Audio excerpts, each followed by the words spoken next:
Eh bien, bonjour à toutes et à tous. Merci de nous retrouver pour ce grand entretien de Ciel et Espace enregistré donc en public à la Cité internationale universitaire de Paris en partenariat avec le Club des chercheurs de la Fondation Victor Lyon et le soutien du ministère de l'Enseignement supérieur et de la Recherche.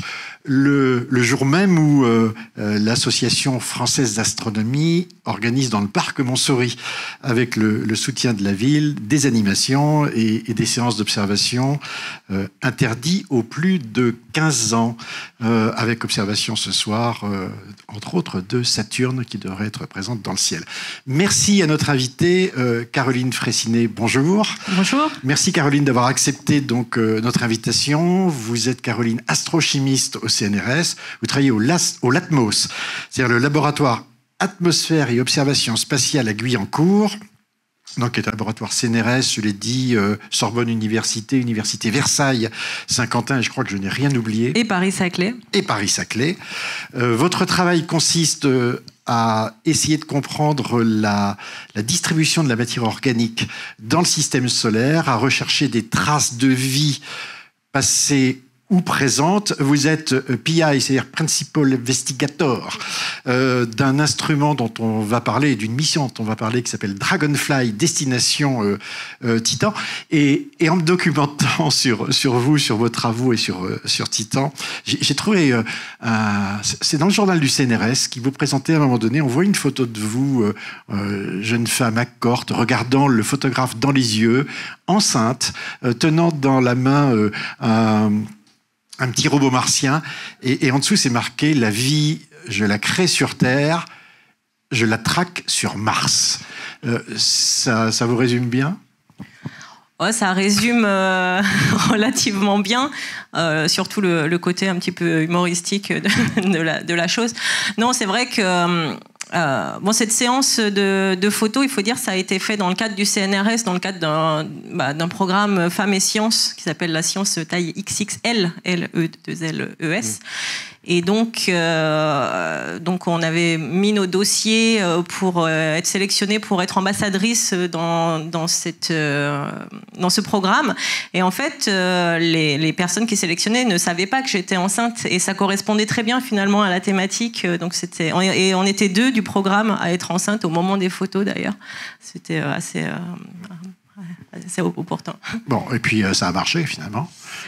Les deux, d'ailleurs, pas la recherche de la vie. Non, ce qui m'a marqué, c'est pas que je cherche la vie, c'est je la traque. C'est pas le même mot, traquer la vie.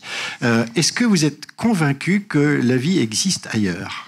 Ah, ça, c'est une très grande question. En fait, c'est une question qui, finalement, n'a pas de réponse scientifique aujourd'hui, parce que, mettons les bases, on n'a pas trouvé de vie ailleurs que sur Terre aujourd'hui. Donc, on entend souvent, on a trouvé la vie sur Mars, on a trouvé ci, on a trouvé ça.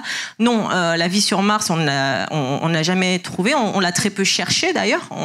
Il faut savoir que, même si on parle de recherche de traces de vie, on en entend beaucoup parler dans les médias, etc.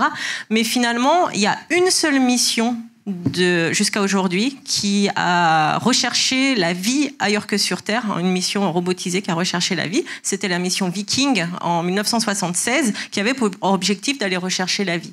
À ce moment-là, on s'est rendu compte que les instruments n'étaient pas adapté au contexte martien, donc le sol était extrêmement oxydant, et donc les réponses de l'instrument de recherche de vie, quoi qu'il arrive, vie ou pas vie, donnaient des résultats positifs à cause de la composition du sol de Mars.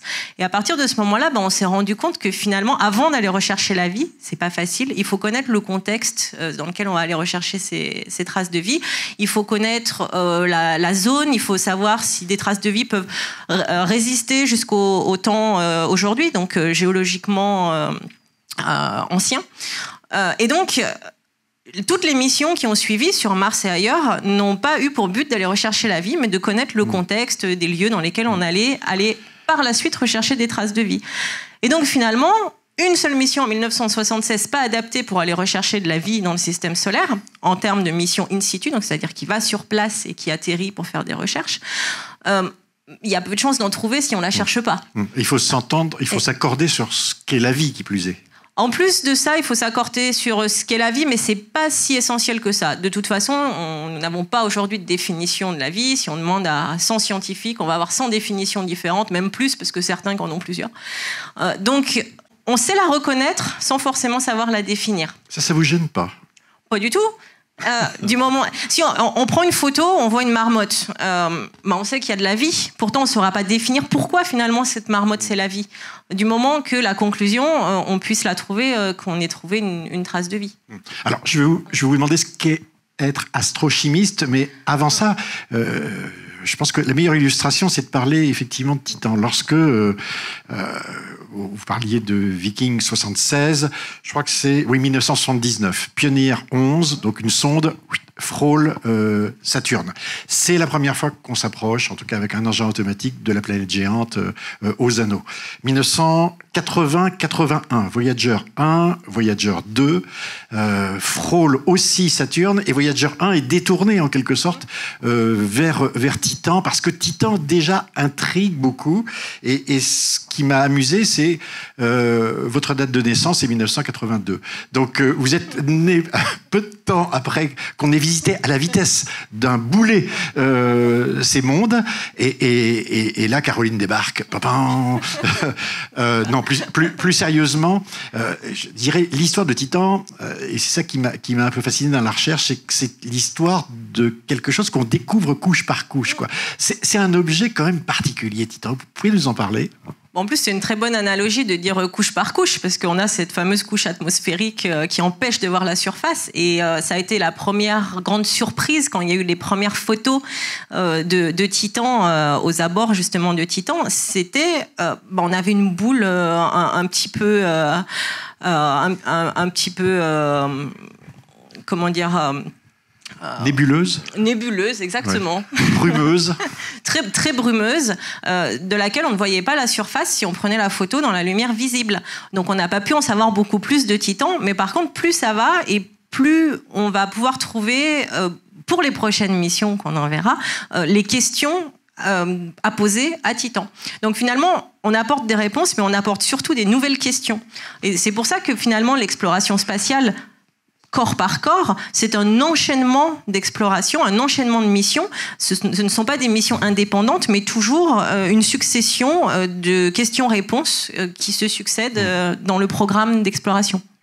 Pour terminer juste ma promenade, si je puis dire, dans cette histoire, on passe à la vitesse d'un boulet et puis on décide d'y revenir pendant pratiquement 13 ans. C'est une mission qui s'appelle Cassini-Huygens, jusqu'à ce que Huygens, donc je dirais la petite sonde fabriquée par les Européens, se pose sur Titan. Là, c'était en 2005. Là, vous étiez attentive, j'imagine, à ce qui se passait. Ou pas, non? Eh bien, pas tant que ça, parce que j'étais... donc 2005, j'étais en master et toutes mes études, c'était de la biologie. Moi, en master, j'étais en évolution de la vie. Donc, ce qui m'intéressait beaucoup au fur et à mesure de mes études, c'était d'aller de plus en plus loin dans le temps, mais dans le temps sur la Terre, pour essayer de comprendre l'apparition de la vie sur Terre et l'évolution primitive de la vie sur Terre. Donc, mon master d'évolution, j'étais très focalisée sur la vie dans les milieux extrêmes, comment pouvait être l'origine de la vie sur Terre et donc l'évolution primitive, parce que j'aimais bien la génétique également.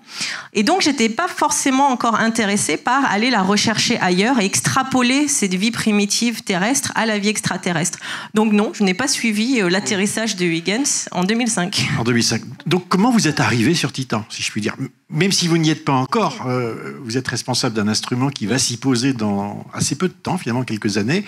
Comment vous êtes arrivé dans cette aventure-là? Alors, on va pas remonter jusqu'au tout début, mais donc comme je disais, biologie, vie, apparition de la vie, vie primitive, et je me suis rendu compte au fur et à mesure qu'on pouvait extrapoler cette vie primitive terrestre à la vie extraterrestre. Et là, ça m'a rappelé également quelque chose que j'aimais beaucoup quand j'étais au lycée. C'était la série X-Files. Et donc X-Files avec Mulder et Scully, série des années 90, où Mulder et Scully traquaient les extraterrestres à l'encontre du gouvernement qui voulait absolument cacher qu'il y avait des ovnis, etc. Et j'étais passionnée par ça, j'avais des posters partout dans ma chambre avec Mulder, avec des ovnis, avec des petits gris, etc. Et j'étais passionnée par vie extraterrestre, mais en mode science-fiction à cette époque. Et finalement, au fur et à mesure de mes études de biologie, de recherche de vie primitive, je me suis rendu compte que rechercher la vie extraterrestre, ça pouvait se faire de manière scientifique. Et donc la combinaison entre mes études et cette passion pour la vie extraterrestre a fait que j'ai pu m'orienter vers la recherche de vie ailleurs que sur Terre. Et j'ai commencé par Mars, finalement. J'ai fait beaucoup de travail sur des missions martiennes. Donc là, j'ai encore changé de thématique où je suis passée pendant ma thèse en chimie. Je faisais de la chimie analytique, mais finalement, c'est pas un changement thématique, c'est plus une évolution de la biologie à la chimie. Bon, il y a des thématiques, c'est la biochimie, hein, donc on voit que c'est quand même assez relié, la biologie et la chimie. D'autant plus que rechercher la vie ailleurs que sur Terre, c'est rechercher des traces chimiques résiduelle d'une forme de vie quelque part. Donc, la biologie, c'est de la chimie. Cette chimie, je l'ai appliquée à Mars sur différentes missions, en chimie de laboratoire également. Et puis, au fur et à mesure, on travaille sur différents corps du système solaire qui vont nous intéresser pour l'évolution chimique, la complexification chimique. Et donc, Titan, ce satellite de Saturne, il a une particularité, donc il a cette atmosphère qui est extrêmement dense, qu'on ne voit pas la surface. Mais s'il est dense, c'est parce qu'il y a quelque chose dedans. Et ce quelque chose, ce sont des molécules. Ce sont des molécules qui ressemblent énormément finalement aux molécules de pollution parisienne. Donc quand on voit très peu la Tour Eiffel les jours de grande pollution, ce sont ces mêmes particules qui sont dans l'atmosphère, qui sont composées un petit peu des mêmes atomes d'ailleurs, de carbone, d'azote, d'hydrogène. Et donc on a ce carbone, cet azote, cet hydrogène sur Titan qui forment des molécules de plus en plus complexes, qui sédimentent en surface, etc. et qui restent dans l'atmosphère et qui cachent la surface. Et donc, en s'intéressant à la chimie et en comprenant que sur Titan, il y a une chimie qui est extrêmement complexe et qui peut déboucher à une forme de biologie sur des temps géologiques, encore une fois. Et c'est pas nécessaire que ça débouche sur la biologie. On peut avoir une chimie complexe sans biologie. Mais en s'intéressant à la chimie et à la recherche de traces de vie, Titan, ça devient encore de fait d'intérêt.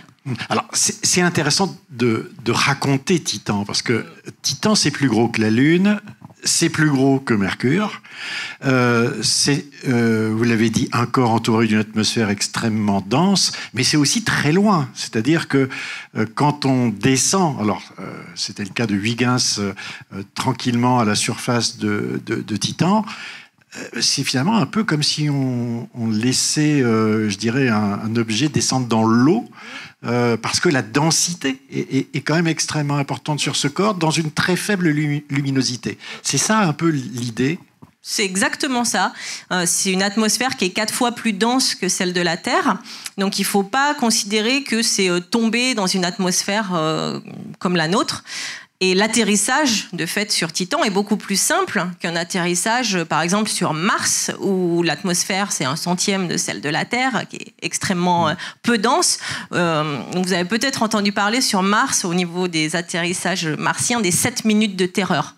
7 minutes de terreur. La NASA a fait des superbes vidéos avec des musiques qui font peur.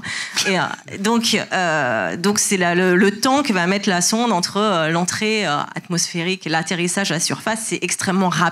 Il n'y a pas de contrôle direct parce que le temps de communication est trop long, même s'il est relativement court pour Mars, c'est quelques dizaines de minutes, mais c'est trop long pour faire un contrôle en temps réel. Et donc, par opposition à ces 7 minutes de terreur sur Mars, sur Titan, entre l'entrée atmosphérique et l'atterrissage en surface, c'est 2h30. Et donc, les Américains parlent donc par opposition à 7 minutes of terror, ils parlent de 2.5 hours of mild concern. Donc, c'est de 2h30 d'inquiétude modérée, quoi. C'est moins sexy. C'est un petit peu moins sexy, mais c'est beaucoup plus sûr pour l'atterrissage. Encore une fois, le temps de communication, il n'est pas énorme. Il est de 1 heure, un petit peu plus d'1 heure, 1h30, selon où on se trouve, où Titan se trouve par rapport à la Terre à ce moment-là. Mais c'est encore trop pour faire un contrôle en temps réel de l'atterrissage. Donc, on a toujours des capteurs pour faire un atterrissage direct. Et là où c'est intéressant, c'est qu'on peut relier à Huygens l'atterrissage de début 2005, puisque Dragonfly va atterrir sur Titan en 2034. donc c'est-à-dire à peu près 30 ans après l'atterrissage de Huygens, et à peu près à la même latitude, vers l'équateur. Et en fait, une année sur Titan, donc le temps que Titan, le système de Saturne, fait pour tourner autour du Soleil, c'est 30 ans. C'est-à-dire qu'avec Dragonfly, nous allons atterrir pile 1 an saturnien après Huygens, ce qui nous donne des certitudes, ou en tout cas des informations assez fiables sur les conditions météorologiques au moment de l'atterrissage. Et donc, puisque c'est un atterrissage automatisé, c'est beaucoup plus simple d'envisager un atterrissage si on sait qu'il n'y a pas de vent, si on sait qu'il n'y aura pas de pluie.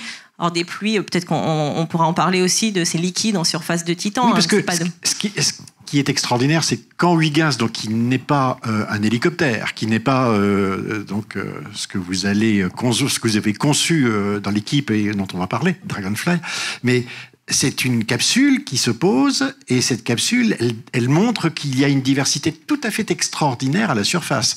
J'ai noté champs de dunes, sable organique, sol plat, croûte de glace avec de l'eau et de l'ammoniac, des canaux, des lacs, peut-être des cryovolcans.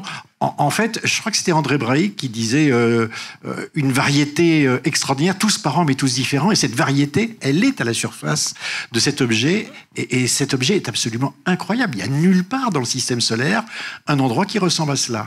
C'est ça, c'est exactement ça. Mais après, on prend n'importe quel corps du système solaire, on peut dire il n'y a nulle part qui ressemble à ça. Donc on parlait de la diversité. C'est vrai qu'il y a une diversité dans tout le système solaire, dans les autres systèmes stellaires, etc. Mais déjà, intra-Titan, juste à la surface de Titan, il y a également cette diversité, donc avec tout ce que vous citez, et puis on peut rajouter les cratères d'impact également, qui sont très très intéressants pour nos études de chimie. Un cratère d'impact, c'est une météorite qui va s'écraser à la surface de cette croûte de glace. Donc Titan, elle est composée en surface d'une croûte de glace composée avec de l'ammoniac et peut-être d'autres éléments dont on ne sait pas tout. Et donc, apporter de l'énergie avec un impact à la surface d'une croûte de glace, qu'est-ce que ça fait ? Ça fait fondre la glace. Et donc, on se retrouve avec de l'eau liquide. Et l'eau liquide, c'est un extrêmement bon solvant. Donc, on va solvater toutes les molécules qui vont se trouver à la surface, qui proviennent de l'atmosphère et qui proviennent de la complexification de la chimie de l'atmosphère qui sédimente en surface. Donc, on se retrouve avec un petit oasis avec de l'eau liquide, avec des molécules plus ou moins complexes. Et donc là, on peut fabriquer des choses encore plus complexes et se diriger de plus en plus vers la formation de vie. Enfin, un petit oasis, un jour de canicule à Paris, sur Titan, il fait moins 180 à la surface.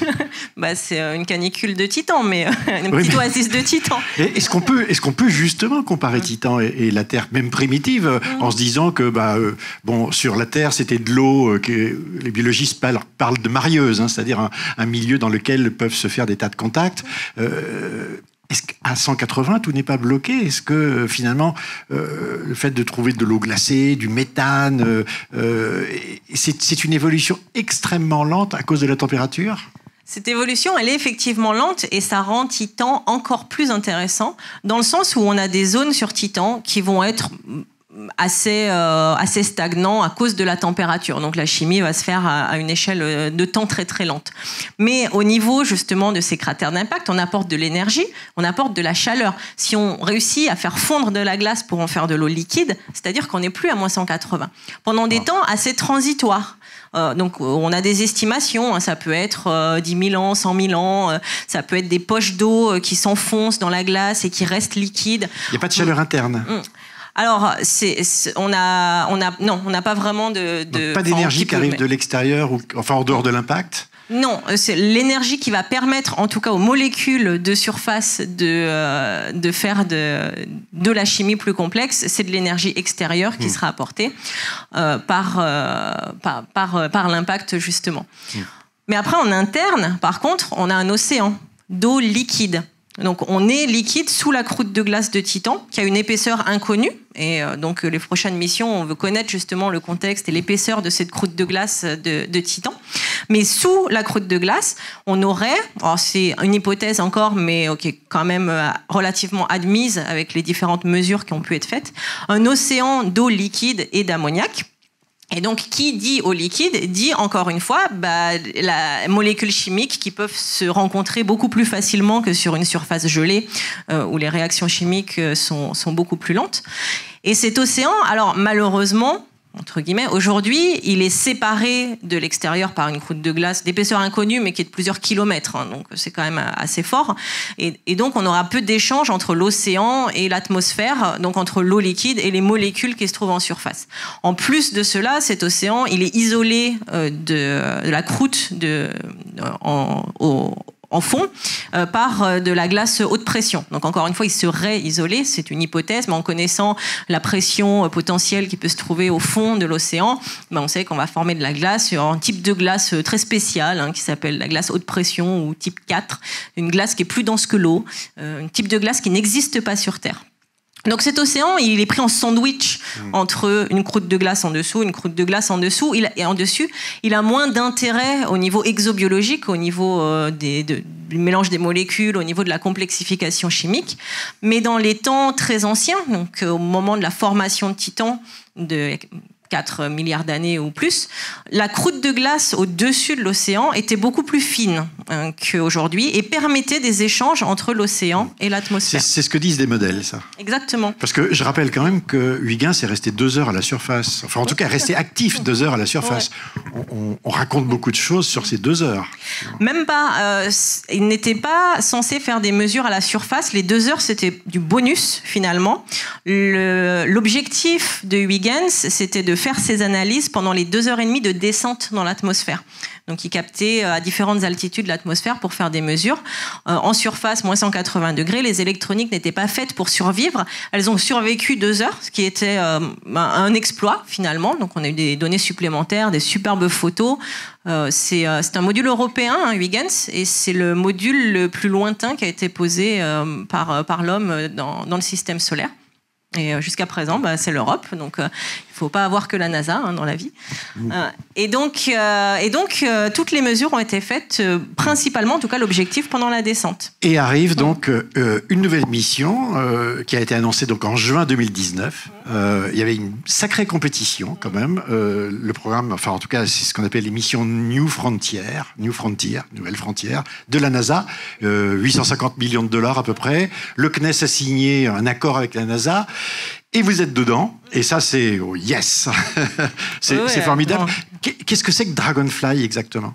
Dragonfly, c'est une mission entière, donc qui contient un drone, support d'instruments scientifiques, qui va pouvoir se déplacer de zone en zone à la surface de Titan par des vols qui peuvent être de plusieurs dizaines de kilomètres ou d'une dizaine de kilomètres entre chaque vol. Donc on va pouvoir aller explorer toute cette diversité dont on a parlé à la surface de Titan. On va pouvoir aller voir les dunes, les interdunes, les cryovolcans, les cratères d'impact. Alors pas les lacs, parce que les lacs se trouvent au niveau du pôle nord de Titan, et Dragonfly sera plutôt au niveau de l'équateur. Et donc on nous demande beaucoup, il y a beaucoup d'intérêt scientifique au niveau des lacs d'hydrocarbures du pôle nord de Titan. Mais donc on nous demande souvent, est-ce qu'on va aller explorer les lacs en fin de mission, est-ce qu'on peut y aller? Mais non, c'est trop loin, c'est pas l'objectif, on a suffisamment à faire au niveau de l'équateur. Et donc c'est ce drone qui fait 600 kilos. On essaye de réduire un petit peu la masse, mais c'est un drone extrêmement lourd. C'est pas les petits DJI avec la GoPro comme on peut avoir pour s'amuser. Sur lequel sera 4 instruments scientifiques, dont un instrument d'analyse chimique. Et c'est à celui-là que la France va participer au niveau à la fois hardware, avec une fourniture financée par le CNES et fabriquée par les laboratoires, et donc une contribution scientifique à plus d'instruments de la mission. Un drone télécommandé depuis la Terre ? Un drone télécommandé et un petit peu autonome également, pour l'atterrissage primaire autonome. Il va apprendre au fur et à mesure également à se déplacer. Ouais. Mais on est plus quand même sur du contrôle humain, c'est-à-dire qu'à part le premier atterrissage qui sera entièrement automatisé, mais on l'envoie dans une zone sûre, assez plate, où on sait que grâce à Huygens, 30 ans plus tôt, qu'il y aura peu de vent, peu de pluie de méthane, etc., ou pas du tout de pluie de méthane. Mais donc pour les vols suivants, avant de le faire atterrir sur une zone inconnue, puisqu'on veut aller dans des cratères d'impact. Donc, qui dit cratère dit quand même zone assez escarpée. Donc, c'est quand même plus difficile juste avec les instruments embarqués de bord, de déterminer où atterrir de manière sûre. Et donc, en fait, on fait des repérages. C'est-à-dire, puisqu'on vole, on va aller faire un repérage d'une zone, puis revenir atterrir à la zone initiale d'où on vient. Et donc, après ces repérages, principalement photographiques, on va pouvoir, nous scientifiques, analyser la zone et dire cet endroit de 10 mètres carrés est relativement sûr pour atterrir, et on va pouvoir l'envoyer. Combien de temps entre l'information qui vous arrive et la réponse possible? Parce que c'est pas la porte à côté quand même, 7 ans de voyage. Oui, mais l'information, elle voyage à la vitesse de la lumière. On est un peu plus d'1 milliard de kilomètres de la Terre, donc finalement c'est 1 heure à 3 heures, je crois, quand il est au plus loin. Donc c'est relativement court, l'information. C'est pas du pilotage en temps réel, bien entendu, mais c'est relativement court pour faire des analyses.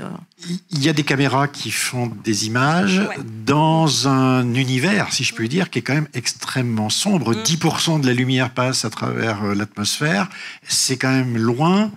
On peut se rendre compte un peu de quelle quantité de lumière il y a sur place et qu'est-ce que l'on verra? Oui, on a des assez bonnes idées, notamment grâce aux photos qui ont été prises par Huygens et aux estimations. Donc 10% qui arrivent en haut de l'atmosphère, qui passent à travers l'atmosphère et qui arrivent en surface. Mais étant donné qu'on est plus loin que la Terre, le Soleil, c'est un tout petit point très très loin dans le ciel, et seulement 1% de ce qu'on reçoit, nous, arrive sur Titan. Donc finalement, c'est 1 millième de la luminosité du Soleil qui nous parvient, nous, en plein jour sur Terre, qui arrive en plein jour sur Titan. Mais finalement, c'est pas mal, et ça correspond à peu près à un clair de lune sur Terre. Et donc, la photographie est suffisante pour permettre des estimations, de la navigation et des analyses. J'aimerais que vous nous éclairiez sur ce que vous appelez matière organique. Parce que matière organique, par le terme, laisse supposer qu'il y a un organisme. Vous avez parlé de méthane, vous avez parlé d'hydrocarbures, qui sont pour nous associés au pétrole, donc à une activité biologique. Expliquez-nous ce que vous appelez matière organique et pourquoi cette matière organique sur Titan vous intéresse. Alors, matière organique, en fait, c'est simple. La définition d'une molécule organique, c'est une molécule qui contient du carbone et de l'hydrogène. Donc, la plus simple des molécules organiques, c'est le méthane, CH4. En termes d'exobiologie, on n'aime pas trop considérer ça comme une molécule organique parce qu'elle est un petit peu trop simple, justement, elle ne permet pas de faire beaucoup de réactions. Ensuite, ça n'empêche pas qu'il y ait d'autres atomes qui se greffent sur ces squelettes hydrocarbures de carbone et d'hydrogène. Et donc, matière organique, ce qui nous intéresse, molécule organique, matière organique, c'est que ce squelette carbone va pouvoir se complexifier. Et le carbone, c'est un atome particulier qui va pouvoir faire 4 liaisons, ce qu'on appelle un tétravalent pour les chimistes. Et donc, va pouvoir faire des liaisons assez facilement et donc construire des molécules plus complexes. Donc, ces molécules sont la base de tous les systèmes vivants terrestres.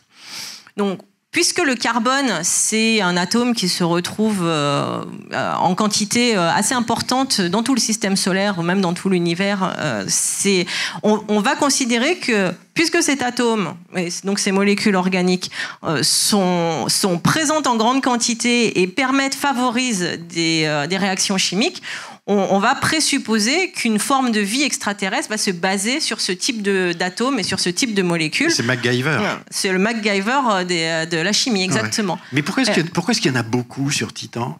Pourquoi est-ce qu'il y a ces lacs d'hydrocarbures, par exemple ? C'est une grande question. Pourquoi on a autant de méthane et d'éthane sur Titan ? C'est une question qui n'a pas de réponse parce que le méthane se dégrade très vite et on ne connaît pas le processus qui va réalimenter l'atmosphère et les lacs en méthane. Il y a quelque chose qui se passe dans la croûte de Titan qui emprisonne ou qui crée du méthane. On ne connaît pas ces processus, mais on sait que ça se passe parce qu'on sait qu'il y a du méthane jusqu'à 5% dans l'atmosphère. Et pourquoi est-ce que Titan a une atmosphère et pas Ganymède, par exemple, qui est plus gros ? Encore grande question. Pourquoi Titan, c'est un des seuls corps du système solaire qui a une atmosphère aussi dense? Finalement, quand on regarde tout le système solaire, le système solaire, c'est pas uniquement le Soleil et 8 planètes. Hein. On a des centaines de satellites, d'objets au-delà de Neptune, donc des corps comme Pluton, qui ne sont plus une planète aujourd'hui. Je pense que beaucoup d'entre nous, c'est pour qui c'était une planète quand on a appris à l'école. Mais tous ces corps existent dans le système solaire, et seulement 3 d'entre eux ont une atmosphère qui est aussi dense. On a Vénus, la Terre et Titan. Mais pourquoi dit-on... Grande question. Pourquoi ces atmosphères? Je pose plein de questions de pourquoi. Hein. Pourquoi dit-on que Titan est une Terre au frigo? Alors, Terre primitive au frigo. Ça, on peut le dire. C'est un petit peu une extrapolation quand même. Ouais. On va pouvoir dire que Titan correspond à une Terre primitive parce que la majorité de l'atmosphère de Titan est composée d'azote, de diazote, N2, comme sur notre Terre. Notre Terre aujourd'hui, c'est 80% de diazote, qui est un gaz neutre, et 20% d'oxygène. Mais cet oxygène sur Terre a été créé par la vie. Avant qu'il y ait de la vie sur Terre, il n'y avait pas d'oxygène sur Terre. Donc on peut considérer que l'oxygène c'est un marqueur, donc c'est ça qu'on peut aller rechercher ailleurs, etc. On va pas rentrer dans ces détails, mais en tout cas sur Titan aujourd'hui, on a 95% d'azote dans l'atmosphère et 5% de méthane, CH4. Et d'avoir cet azote et ce méthane, donc azote c'est N2. Donc l'atome d'azote, le méthane CH4, atome de carbone, atome d'hydrogène. On a 3 des éléments majeurs sur les compositions moléculaires qui entrent dans les systèmes vivants terrestres. Donc ça, c'est super intéressant. Et surtout, ça crée des liaisons. Donc avec l'énergie qui arrive par le Soleil, par tous les rayonnements galactiques qui peuvent arriver en haut de l'atmosphère de Titan, qui tape sur les molécules d'azote et de CH4, on détruit des liaisons, on en forme d'autres et on va créer des molécules complexes qui contiennent du carbone, de l'azote, de l'hydrogène. Et donc, voilà, on se retrouve avec une atmosphère, pour revenir à la question initiale, une atmosphère principalement constituée d'azote, c'est assez rare quand même dans le système solaire, plein de molécules organiques, donc ces molécules qui contiennent du carbone, de l'hydrogène, et sur Titan aussi beaucoup qui vont intégrer de l'azote dans leur composition. C'est ce qu'on imagine était présent sur la Terre primitive. Sur la Terre primitive avant que la vie se forme. Et donc on essaye de comprendre aujourd'hui sur Titan comment la chimie complexe peut évoluer en absence de vie, en partant du principe de base qu'il n'y a pas de vie. Après, on va chercher plus en détail si on peut trouver des traces, etc. Alors que sur Terre, aujourd'hui, on ne peut pas trouver d'environnement qui ne soit pas contaminé, entre guillemets, par la vie. Ouais. J'ai l'impression, mais je ne sais pas si ça peut résumer les choses, que sur Titan, ce qui va vous intéresser, c'est d'aller voir jusqu'où la nature est capable de réaliser une synthèse chimique, c'est-à-dire toutes ces possibilités. Vous l'avez dit, c'est pas contaminé. Il n'y a pas eu déjà d'histoire parce que c'est assez lent. Mais là, vous allez pouvoir voir jusqu'où ça va, en quelque sorte. C'est exactement ça. C'est un des objectifs principaux de Dragonfly. C'est comprendre jusqu'à quel niveau de complexité on peut atteindre à la surface d'un corps qui est dépourvu de vie. Enfin, on ne sait pas. Hein. Après, on espère de toute façon qu'on va trouver des formes de vie. Mais on part du principe de base que c'est un corps qui, en tout cas en surface et en macroscopique, est dépourvu de vie. Et donc, on veut comprendre la chimie atmosphérique avec de l'azote, du carbone et de l'hydrogène simple et des rayonnements qui apportent de l'énergie, jusqu'où on peut monter en complexité dans cette chimie, puisque la biologie, c'est de la chimie ultra complexe. Donc on a ce passage de l'inerte au vivant, qui est un passage de la chimie à la biologie, avec un chaînon manquant au milieu. On ne sait pas comment on est passé de la chimie à la biologie, de l'inerte au vivant, mais on sait que c'est une complexification chimique qui, à un moment, fabrique des systèmes biologiques. Et donc, on veut comprendre de plus en plus dans cette échelle chimie-biologie, où est-ce qu'on peut arriver au niveau chimique. Vous le savez, il y a un débat actuellement, mais j'aimerais juste recueillir votre avis sur le sujet. Il y a certaines personnes qui disent, de toute façon, ça n'a pu se produire qu'une seule fois, et c'est sur Terre, parce que sur Terre, les conditions sont tellement spécifiques que c'est là, point barre, nulle part ailleurs. Et d'autres qui disent non, pas du tout, ça c'est complètement idiot. En fait, c'est un processus naturel qui fait que ça va se créer partout. Est-ce que c'est un faux débat ou est-ce que finalement c'est une étape et il nous faut savoir plus pour pouvoir trancher? Donc c'est un vrai débat, mais c'est un débat qui n'a pas de réponse. Donc chacun peut penser ce qu'il préfère. Croire. C'est plus une croyance. Est-ce qu'on va croire que la vie est universelle partout dans l'univers, ou est-ce qu'on va croire que la vie est unique à la Terre? En tout cas, ce qui est sûr, c'est que la vie terrestre est unique à la Terre, puisque forcément, elle a coévolué avec les conditions sur Terre, et donc il ne peut pas y avoir de vie terrestre, à proprement parler, ailleurs dans le système solaire ou dans l'univers. Ce qui ne veut pas dire qu'on n'a pas de vie ailleurs. Moi, ma croyance, c'est que la vie, elle est partout dans l'univers. Mais c'est une croyance, alors que certes, basée sur des analyses des chimiques, c'est ce qu'en anglais on appelle des guesstimates, c'est une combinaison entre avoir des estimations et des devinettes en quelque sorte dans la tête. Mais donc, c'est un vrai débat. Et qui peut amener à des choses très, très marrantes. Je suis content que vous me parliez de croyances parce que vous avez, vous, une expérience que n'ont pas certaines personnes, c'est d'avoir une double culture de travail. C'est-à-dire que vous avez travaillé 6 ans aux États-Unis avec des chercheurs de la NASA. Vous êtes impliqué dans une mission américaine, même si il y a une coopération française importante. Et vous avez travaillé, et vous continuez à travailler au CNRS. C'est 2 cultures différentes, c'est 2 façons de voir le monde différentes. Est-ce que c'est 2 façons de faire de la recherche différemment? Alors la recherche, c'est quand même une certaine façon de penser, une certaine structuration des connaissances. Donc la recherche, elle est quand même assez universelle. Par contre, la façon de l'aborder, effectivement, elle va être très différente d'un côté et de l'autre de l'Atlantique. Et la façon de travailler au jour le jour également. Un exemple typique, c'est en France, quand on est d'accord avec une idée, on va se taire, on va rien dire. Aux États-Unis, si on se tait et qu'on dit rien, ça veut dire qu'on s'en fiche.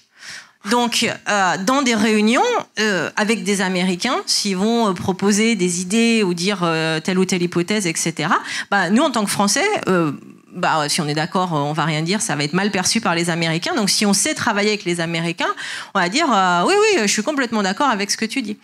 Et à l'inverse, des Américains dans des réunions avec plus de Français, ils vont aller répéter les mêmes choses qui viennent d'être dites d'une manière différente pour dire qu'ils sont d'accord, mais c'est leur façon de faire. Pour nous, ça paraît un petit peu étrange de dire, oui, on vient de dire la même chose. Donc, ces façons de travailler sont différentes. La recherche, de manière générale, de toute façon, c'est la même culture de la recherche. Elle est universelle, ouais. Cette culture de la recherche. Parce que je vais un peu caricaturer, mais vous êtes jeune et vous me parlez déjà d'avoir fait des missions sur Mars, d'en avoir qui vont bientôt foncer vers Titan. Enfin, dire, elle a eu un bol incroyable. Enfin, je veux dire, qu'est-ce qui fait que vrai. C'est vrai, mais quelle est aussi un peu la clé du succès dans cette affaire-là? Comment vous l'attribuez aussi, je veux dire, à la relation de travail? Où est le secret? Après, jeune, voilà, vous avez dit ma date de naissance, vous pouvez tous considérer que c'est jeune ou que c'est pas jeune. Bon, c'est après Voyager, Ça dépend du référentiel, on va dire. Et donc en fait, il y a deux parties. Donc la première partie, effectivement, il y a un facteur chance. Il y a un facteur.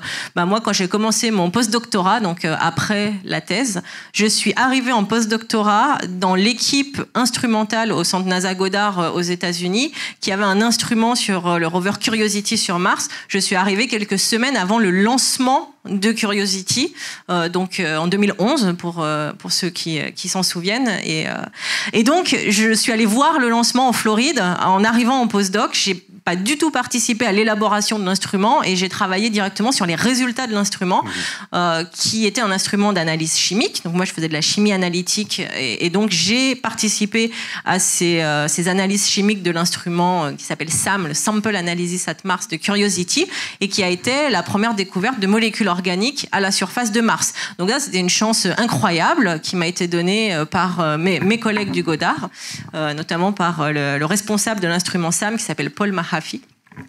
qui est maintenant à la retraite. Mais bon, qui est toujours dans toutes les conférences, bien entendu. Et donc, il y a un facteur chance qui est indéniable. Il faut être au bon endroit, au bon moment, ça, c'est sûr. Après, l'autre facteur, et c'est un petit peu aussi un conseil que je peux donner à tous les jeunes, et les moins jeunes, mais surtout pour ceux qui se cherchent ou qui veulent trouver un travail dans la recherche ou même ailleurs dans la vie, c'est saisir les opportunités. Savoir dire non à quelque chose pour dire oui ailleurs, savoir dire oui à des opportunités qui nous semblent complètement incongrues, et que ce soit dans le monde du travail ou même dans le monde personnel. Moi, j'ai un exemple tout bête du monde personnel, mais c'est j'étais en Nouvelle-Zélande aussi, j'ai beaucoup voyagé. J'ai vécu 1 an en Nouvelle-Zélande, et à ce moment-là, donc j'avais un ami qui me dit j'ai une copine qui fait de l'escalade, elle a un mur d'escalade, viens. Je dis non, je fais pas d'escalade, je vois pas de raison. Il me dit on mange des gâteaux à la fin de la séance. Donc moi, on m'achète assez facilement avec la nourriture de manière générale. Je le note. Acheter des gâteaux. C'est ça. Donc j'ai dit ok. Donc je suis allée, on s'est bien amusé, et en fait aujourd'hui l'escalade c'est un de mes sports favoris que je pratique toujours, que ce soit en extérieur, en mur intérieur, etc. Et tout ça parce que j'ai saisi l'opportunité d'aller manger un gâteau au mur d'une copine d'un copain. Et donc, ça c'est un exemple tout bête de la vie personnelle, mais finalement c'est un état d'esprit de réussir à dire oui à des choses sans savoir les conséquences que ça peut avoir, juste pour la curiosité, juste pour l'intérêt de la chose. Et dans le monde de la recherche, c'est quelque chose qui est extrêmement important, cette curiosité. Et donc de vouloir saisir les opportunités, de faire un stage pour découvrir, etc. Et d'aller voir ailleurs, parce que il n'y a pas d'équivalent, il n'y a pas d'équivalent de Titan ou de Mars sur la Terre facilement, mais il y a des choses qui peuvent s'en rapprocher. Bien sûr, et c'est une autre partie de la recherche. Donc la recherche de chimie extraterrestre, donc un des volets, qui est le volet que j'aime bien appeler la tête dans les étoiles, c'est d'aller sur les corps, de construire des instruments, de construire des sondes, d'aller explorer ce qu'on appelle donc in situ, sur place, pour voir ce qui s'y passe. Mais un autre volet, c'est un autre volet de ma recherche notamment, que j'aime bien appeler les pieds sur terre. Donc c'est ce qui se passe dans les laboratoires sur Terre. Et ce volet, les pieds sur terre, il a lui-même 2 sous-volets. Il a un volet laboratoire, ou un petit peu rat de laboratoire, avec la blouse blanche, les cheveux en bataille. Alors, en réalité, on met pas de blouse, même si de temps en temps, les responsables sécurité nous tapent sur les doigts. Par contre, les cheveux en bataille, ça, c'est une caractéristique des chercheurs. La coiffure, c'est pas un élément principal. Il y a des chimistes sur les dentifrices qui mettent des blouses blanches pour les pubs. C'est vrai. Mais quand la télé vient filmer des choses, ils nous obligent à mettre des blouses blanches. Donc, il faut qu'on court dans tous les labos pour essayer de trouver une blouse, parce qu'on n'en met jamais en réalité. Propre. De préférence, mais vu qu'elles sont inutilisées, de fait, elles sont propres. Et donc, il y a cette partie laboratoire qui est très, très importante, parce que c'est en laboratoire qu'on va faire les expériences pour préparer les expériences qui se passent sur Mars, sur Titan ou ailleurs. Et c'est également en laboratoire qu'on va prendre en compte les données qu'on obtient depuis les corps, depuis les analyses in situ, pour les intégrer dans nos manips de laboratoire. Typiquement, on va trouver un sel de chlore sur Mars, dans des analyses martiennes. On va intégrer ces sels de chlore dans nos échantillons terrestres en laboratoire pour regarder comment ça réagit avec la matière organique, etc. Donc ça, c'est la partie laboratoire du volet pied sur terre. Et l'autre partie de ce volet pied sur terre, c'est le travail de terrain. Étant donné qu'on travaille sur des corps extraterrestres qui ont des particularités exceptionnelles, exceptionnelles dans le sens c'est des exceptions sur Terre, on va aller chercher sur Terre des sites qu'on appelle analogues, qui vont ressembler pour une caractéristique ou une autre aux sites extraterrestres. Typiquement, des sites martiens sont extrêmement secs et extrêmement pauvres en matière organique, même si on trouve des molécules, il y en a peu, en faible abondance et en faible variété. Et donc, on va rechercher sur Terre des sites qui sont secs et pauvres en matière organique. Typiquement, le désert d'Atacama au Chili, qui est une des zones les plus arides sur Terre. Donc, collecter des échantillons à ces endroits-là. Ou sur Mars, le sol est gelé en permanence. Donc, on va aller dans les hautes latitudes, en Arctique, au Groenland, pour aller chercher ces sols gelés en permanence et faire des analyses. On ne peut pas trouver des morceaux de Mars sur Terre, à part les météorites, mais c'est extrêmement rare et c'est contaminé. Enfin, on fait beaucoup d'analyses sur les météorites, mais c'est pas cette partie-là pour élaborer les instruments qu'on utilise. Donc on va rechercher sur Terre des sites qui ressemblent pour une partie ou une autre à Titan, à Mars, à Encelade, à Europe, etc. Et les moutons de Nouvelle-Zélande, c'était pour quelle planète ? Alors, c'était pour partir. C'était pour bon, en réalité, donc entre mon master et ma thèse, donc je suis partie 1 an en Nouvelle-Zélande.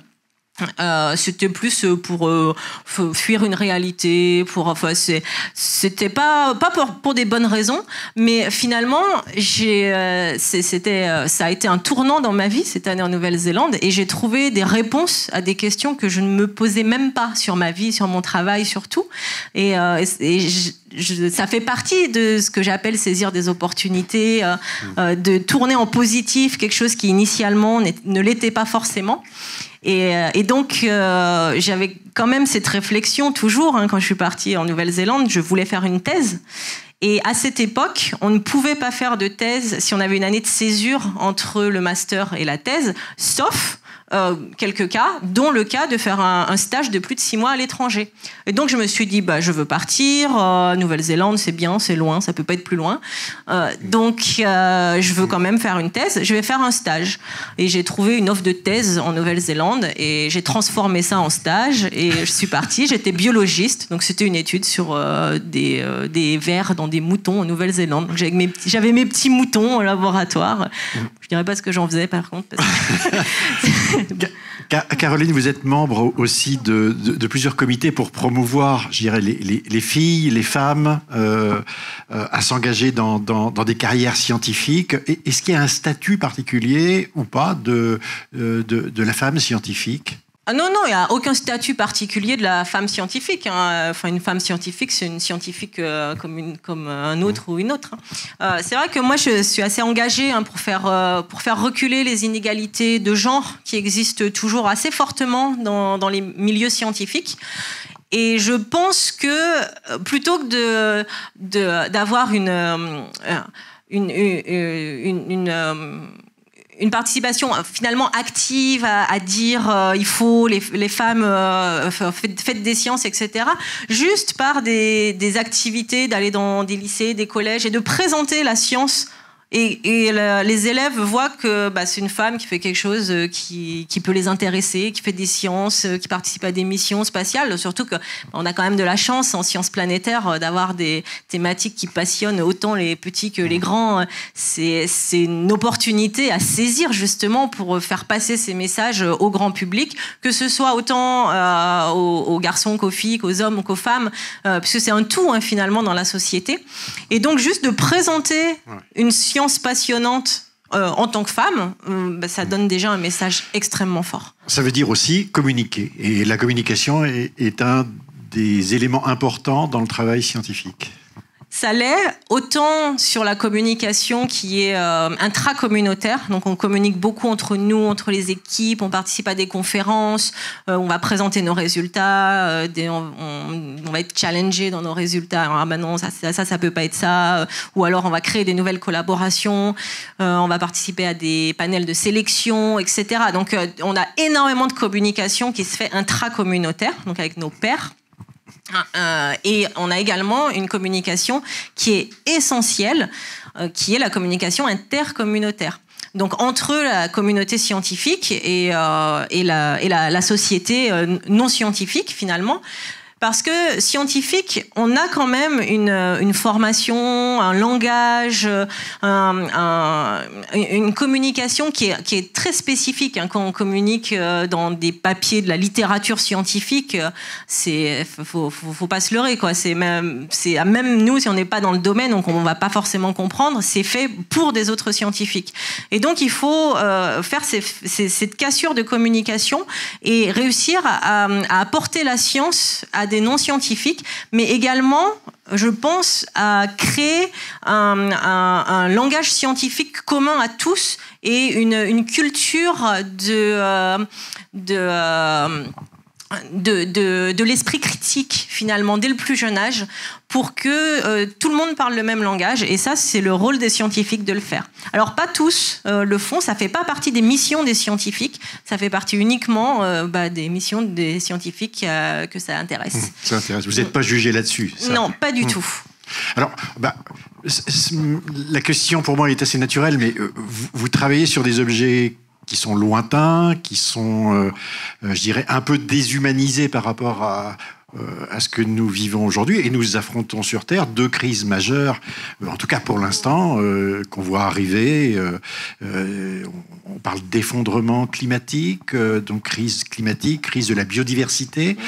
Est-ce que une scientifique qui travaille sur des territoires lointains, en train de chercher s'il existe des traces de vie ou si il y a des embryons de vie quelque part, peut aussi apporter un message ou en tout cas un regard sur quelque chose qui concerne une planète finalement assez mal connue aussi, qui s'appelle la Terre. Alors oui, pour plusieurs raisons, à la fois pour des raisons scientifiques. C'est-à-dire que, comme on l'a dit, chaque corps du système solaire est unique. Mais par contre, dans le système solaire, tous proviennent d'une même nébuleuse, d'un même système finalement initial et a évolué différemment. Cette évolution, elle continue. Donc aujourd'hui sur Terre, malheureusement, à une échelle très rapide. Mais les autres planètes évoluent également. Vénus, il fait 450 degrés en surface. On ne sait pas pourquoi ça a évolué comme ça avec cette atmosphère. Titan, on ne connaît pas le cycle du méthane qui revient en permanence. Pourquoi il y a cette atmosphère? Pourquoi les 4 satellites galiléens les 4 gros satellites galiléens autour de Jupiter sont aussi différents des uns des autres alors qu'ils sont formés par les mêmes graines finalement. Donc en comprenant mieux ce qu'il y a ailleurs, on va mieux comprendre le passé, le présent et le futur de notre propre Terre. Donc déjà, scientifiquement, ça a un impact. Ensuite, on va se rapporter également à la discussion qu'on a eue juste avant sur l'éveil l'éveil du sens critique de la société, ou par des scientifiques qui vont travailler sur... alors je suis peut-être un peu biaisée, mais des sujets passionnants comme les planètes, les étoiles, le système solaire, la vie extraterrestre. Bon, de manière générale, je sais que ça passionne quand même assez les gens. Et on peut faire rentrer les gens dans cet esprit scientifique et dans cet esprit critique via une porte qui les intéresse. Si on va leur parler directement du réchauffement climatique ou des virus, ça va pas forcément intéresser tout le monde. Mais par contre, les faire rentrer par une porte latérale et éveiller cet esprit critique dans la société va permettre ensuite de mieux faire comprendre les enjeux du réchauffement climatique, de comment traiter un virus à l'échelle mondiale, etc. Donc il y a à la fois le côté scientifique et à la fois le côté sociétal. C'est clair. J'étais en train de penser à cette révolution galiléenne qui est Apollo 8, où l'homme tournant autour de la Lune aperçoit la Terre de loin, et il faut du temps avant de percevoir que cet endroit est un endroit fermé, clos, fragile, sur lequel se situe toute l'humanité, et le reste de l'exploration est tout proche, parce que même si il faut 6 années et demie ou 7 ans pour aller sur Titan, c'est quand même juste à la porte à côté. Oui, mais Ouais, j'ai envie de dire oui, si près et pourtant si loin. Si près et si loin. Et ça veut dire que aussi vous regardez ce que font les exobiologistes en observant les exoplanètes, avec la même question que celle qui vous intéresse, c'est est-ce que sur des atmosphères planétaires, alors là cette fois-ci sans doute extrêmement variées, on peut se développer des activités chimiques ou en tout cas de la vie. Il y a un pont si entre ce que vous faites et les exoplanètes ou pas du tout? Il y a un pont assez immense dans le sens où moi, ce que je fais en tant qu'exobiologiste dans le système solaire, c'est de l'exploration in situ, où on va sur place et on regarde à une toute petite échelle en prenant de l'échantillon et en l'analysant sur place. On ramène très très rarement, c'est extrêmement difficile, de Titan, c'est impossible à ramener quoi que ce soit. Des comètes, on a réussi, mais on ramène quelques grammes par des missions de plusieurs milliards de dollars, donc c'est quand même des choses qui sont difficiles, les retours d'échantillons, alors que l'exploration in situ, où on envoie des sondes et on fait l'analyse sur place, chimiquement, c'est la seule façon pour pouvoir regarder ce qui se trouve dans un sol au niveau des molécules. Donc, dans les systèmes exoplanétaires, on ne peut pas y aller. Typiquement, la sonde la plus lointaine de la Terre aujourd'hui, donc c'est Voyager 1, qui a été lancée en 1977. Elle est aujourd'hui à 20 milliards de kilomètres de la Terre. Ça peut paraître assez énorme. Donc en 45 ans, 20 milliards de kilomètres. Pour atteindre l'exoplanète la plus proche, il faudrait 72 000 ans. Donc on est à plusieurs années-lumière. Voilà, ça donne quand même une échelle de temps pour, si on veut faire de l'exploration in situ d'exoplanètes, c'est pas possible, en tout cas avec les technologies actuelles.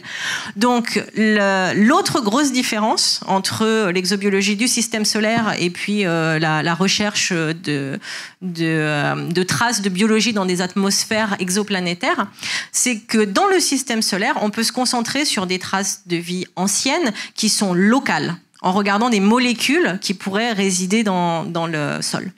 En regardant au niveau exoplanète et au niveau atmosphère, il faut qu'une vie se soit développée à une échelle planétaire et modifier l'atmosphère à une échelle planétaire, c'est-à-dire une vie qui se soit développée sur tout le corps et pendant des échelles de temps géologiquement avancées, pour pouvoir modifier l'atmosphère tout entière, comme c'est le cas sur la Terre, où nous nous retrouvons avec 20% d'oxygène dans l'atmosphère. Donc on n'a pas la possibilité de regarder des traces locales de vie passée sur des exoplanètes, chose qu'on fait dans le système solaire, où on peut regarder juste à l'échelle locale et dans le passé. Et on a fait le pont entre l'astrochimie et l'astrobiologie. Voilà.